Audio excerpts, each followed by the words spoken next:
दर्शकों को जानकारी दे दें कि छत्तीसगढ़ कांग्रेस ने तीसरी लिस्ट जारी कर दी है। 7 प्रत्याशियों की ये लिस्ट है, आखिरी लिस्ट है, ये तीसरी और आखिरी लिस्ट है। छत्तीसगढ़ कांग्रेस ने ये फाइनल लिस्ट जारी कर दी है। धमतरी से ओमकार साहू को टिकट दिया है, सिहावा से अंबिका मरकाम को मैदान में उतारा है, रायपुर उत्तर से कुलदीप जुनेजा को मैदान में उतारा है, बैंकुटपुर से अंबिका सहदेव को मैदान में उतारा। सरायपाली की बात करें तो चतुरी नंद को, महासमुंद से रश्मि चंद्राकर को।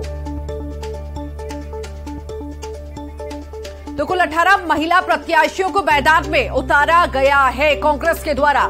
टिकट कटने वालों की जानकारी भी दी थी।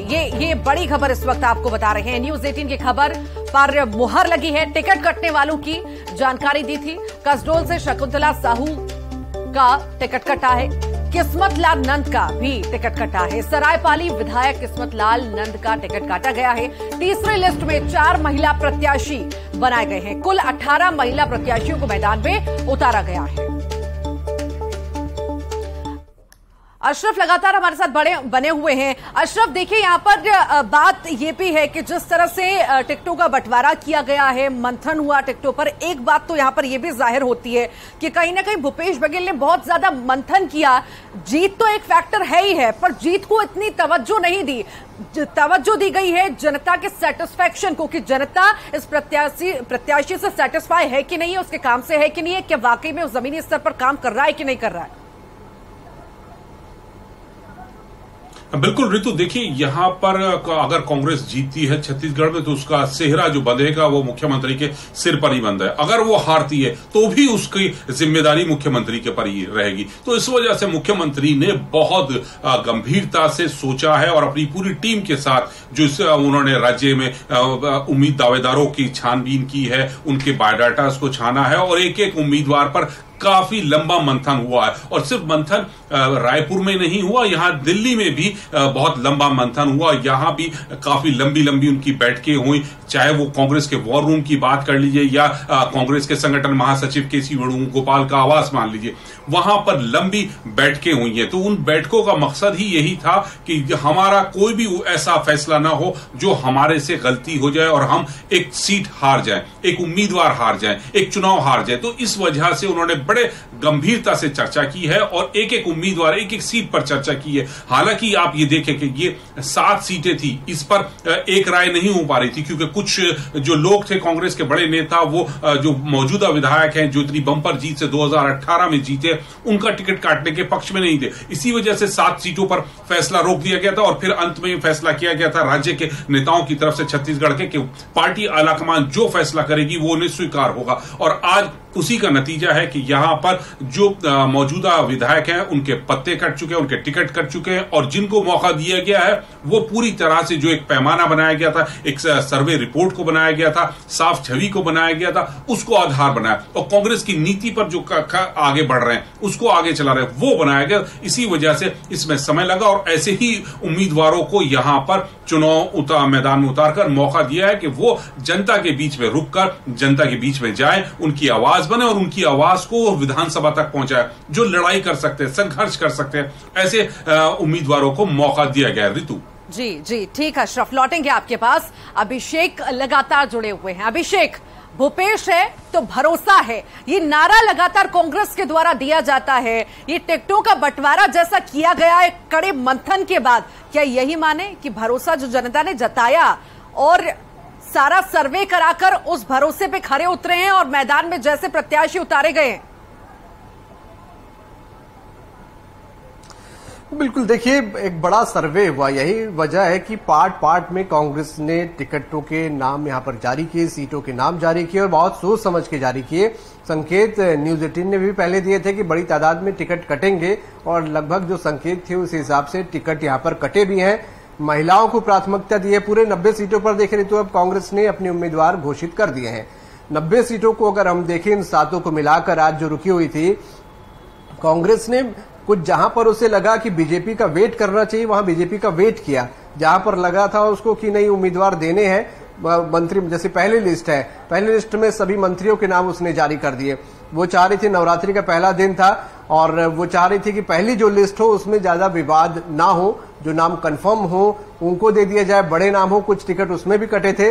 लेकिन बड़े नाम थे, इसलिए बहुत ज्यादा विरोध पहली लिस्ट में सामने नहीं आया और शुरुआत इसे कांग्रेस ने देखा कि एक अच्छी शुरुआत के तौर पर, एक अच्छे मैसेज के तौर पर देने की कोशिश की, ज्यादा विवादित नहीं था। हालांकि दूसरी लिस्ट में कई लोगों के नाम कटे, उसके बाद हो हंगामा मचा और कई जगह बगावत के सुर भी सामने आए।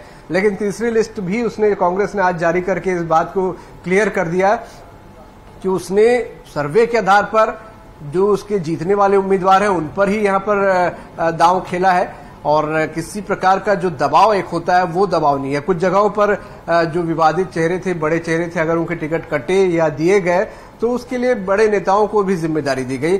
उनको कहा गया, जिनकी सिफारिश पर ये टिकट मिले उनको भी जिम्मेदारी दी गई कि आप उन सीटों को जिताकर लेकर आएंगे, इस जिम्मेदारी पर आपके जो उम्मीदवार हैं उनको यहाँ पर टिकट दिया जा रहा है। तो ये भी बंटवारा यहाँ पर हुआ, जहां पर जातिगत समीकरण थे, ज्यादातर सीटों में कोशिश की गई कि जातिगत समीकरणों का बड़ा ध्यान रखा गया है, क्योंकि छत्तीसगढ़ियावाद एक बड़ा अहम मुद्दा है छत्तीसगढ़ में इस वक्त चुनाव में है। तो स्थानीयता को, स्थानीय टच हो उम्मीदवारों में, इस बात का भी बड़ा खास ध्यान यहां पर रखा गया है। रायपुर उत्तर की बात कर ले, कुलदीप जुनेजा का टिकट कटा हुआ माना जा रहा था, लेकिन वहां पर अब कांग्रेस ने देखा पुरंदर मिश्रा बिल्कुल नए नवेले बीजेपी के उम्मीदवार हैं और बीजेपी के अंदर ही उनका विरोध हो रहा है। और कुलदीप जुनेजा की पैठ अच्छी थी और उनकी दिल्ली दौड़ भी आखिरी में काम आई। कुछ कांग्रेस जो आलाकमान है उन्होंने आखिरी समय में सोचा होगा कि कुलदीप जुनेजा को रिपीट करना चाहिए वहां से, तो इसलिए कुलदीप जुनेजा को रिपीट किया। तो बहुत सोच समझकर एक एक सीट को यहाँ पर प्रत्याशियों को कांग्रेस ने उतारा है अपने लिहाज से जिताऊ उम्मीदवार मानकर।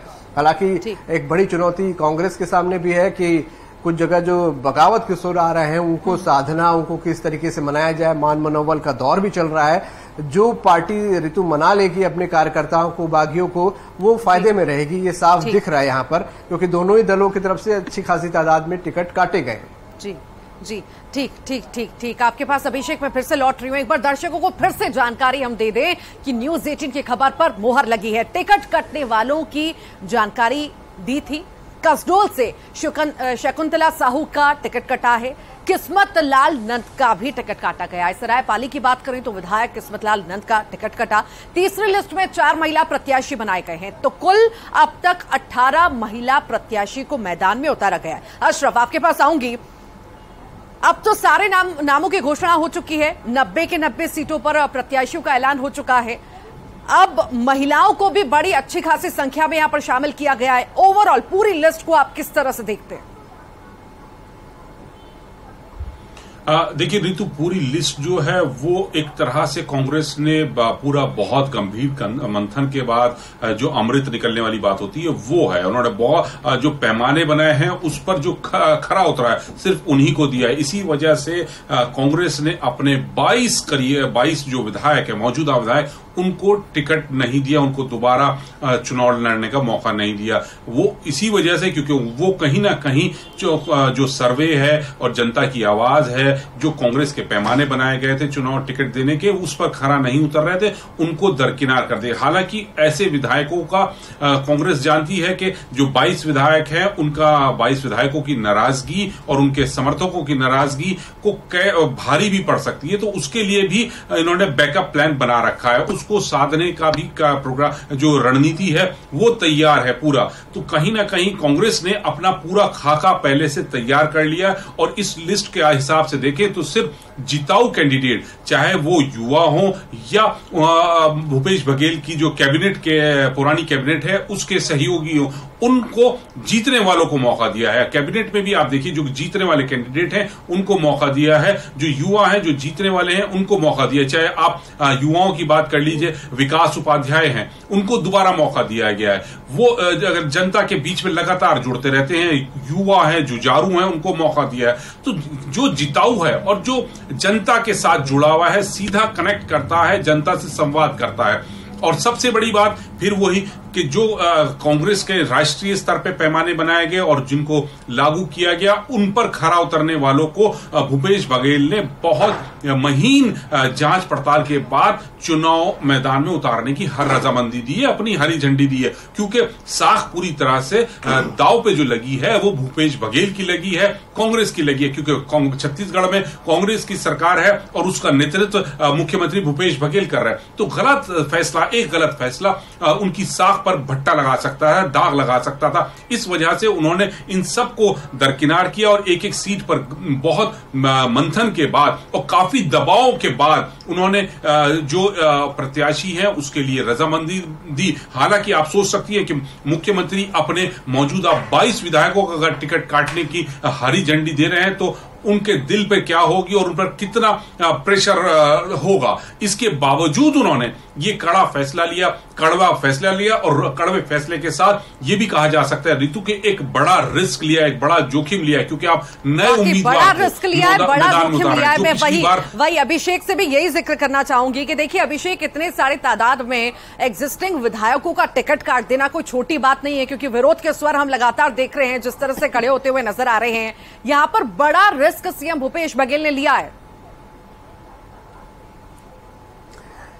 देखिए, इसे रिस्क कहें या एक तरीके से बड़ा दांव कहा जा सकता है, ये भी आप कह सकती हैं। 22 विधायकों के टिकट कटे हैं, उसमें से 2-3 ऐसे हैं जो कि उसी परिवार में टिकट दिए गए हैं। जैसे मैं अगर बात करूं दंतेवाड़ा की, तो देवती कर्मा का टिकट काटकर उनके बेटे उनको वहां पर टिकट दिया गया, छविंद्र कर्मा को। रायपुर ग्रामीण की हम बात कर लें, कांग्रेस के दिग्गज नेता सत्यनारायण शर्मा की जगह उनके बेटे पंकज शर्मा को टिकट दिया गया। तो कुछ इस प्रकार से भी मैनेज करने की कोशिश भी की गई है।